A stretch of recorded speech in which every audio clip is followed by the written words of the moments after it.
সস্তা হলো petrol diesel. লিটারে 2 টাকা 16 পয়সা দাম কমেছে পেট্রোলের, আর ডিজেলের দাম কমেছে 2 টাকা 10 পয়সা।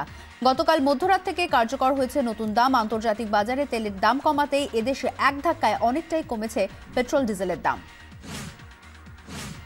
রাজ্যের সব পঞ্চায়েতে ব্যাংকের শাখা খুলতে উদ্যোগী রাজ্য সরকার। জায়গা দেবে পঞ্চায়েত দফতর। প্রতি পঞ্চায়েতে 400 স্কোয়ার ফুট জায়গা দেওয়া হবে, জানালো পঞ্চায়েত দফতর। রাজ্য মন্ত্রিসভায় নতুন মন্ত্রী চন্দ্রিমা ভট্টাচার্য, উজ্জ্বল বিশ্বাস। কারা দফতরের পূর্ণমন্ত্রী উজ্জ্বল বিশ্বাস, স্বাস্থ্য ও ই গভর্নেন্সের স্বাধীন দায়িত্বপ্রাপ্ত মন্ত্রী চন্দ্রিমা। দিল্লি থেকে ফিরে রাজ্য মন্ত্রিসভায় ফের রদবদলের ইঙ্গিত মুখ্যমন্ত্রী।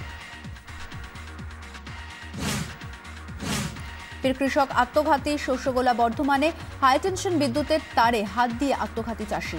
লাগাতার কালবৈশাখীতে ক্ষতিগ্রস্ত বোরো ধান, সেজন্যই আত্মঘাতী ভাগচাষী ভাগ্যধর মালিক। খবর পরিবার সূত্রে। ইসরের মেধাবী ছাত্র সাগর মণ্ডলের অস্বাভাবিক মৃত্যুর তদন্তের দাবি সেফ ডেমোক্রেসি ফোরামের। উপযুক্ত ব্যবস্থা নেওয়ার দাবি সামাজিক ন্যায় বিচার মঞ্চ এবং জাস্টিস ফর সাগরের প্রতিনিধিদেরও।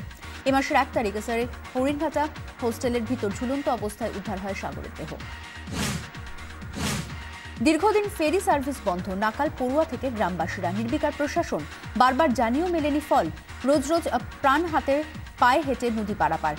ঝুঁকির নদী পার হওয়ার এই ছবি কাটোয়ার 2 নম্বর ব্লকের বেগুনকোলা গ্রামের।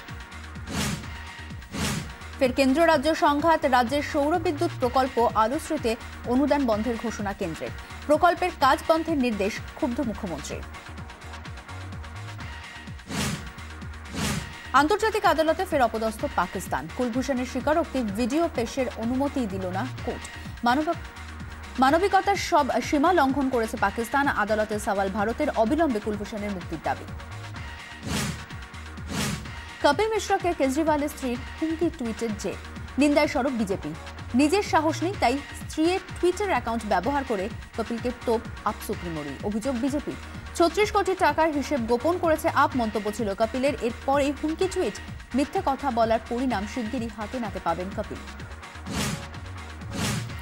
3 তালাক নিষিদ্ধ হলে আসবে নতুন আইন। সেই আইনে মুসলিম সম্প্রদায়ের বিবাহ এবং বিবাহ বিচ্ছেদের নিয়ম বলা থাকবে, সুপ্রিম কোর্টে জানালো সরকার। রাজনীতিতে যোগদানের বিষয়ে জল্পনা বাড়ালেন রজনীকান্ত। সবই ঈশ্বরের ইচ্ছা। ঈশ্বর যদি মনে করেন তবে রাজনীতিতে যোগ দেবেন। বর্তমানে অভিনেতা হিসাবে ঈশ্বর তাকে দেখতে চাইছেন, মন্তব্য থালাইভার।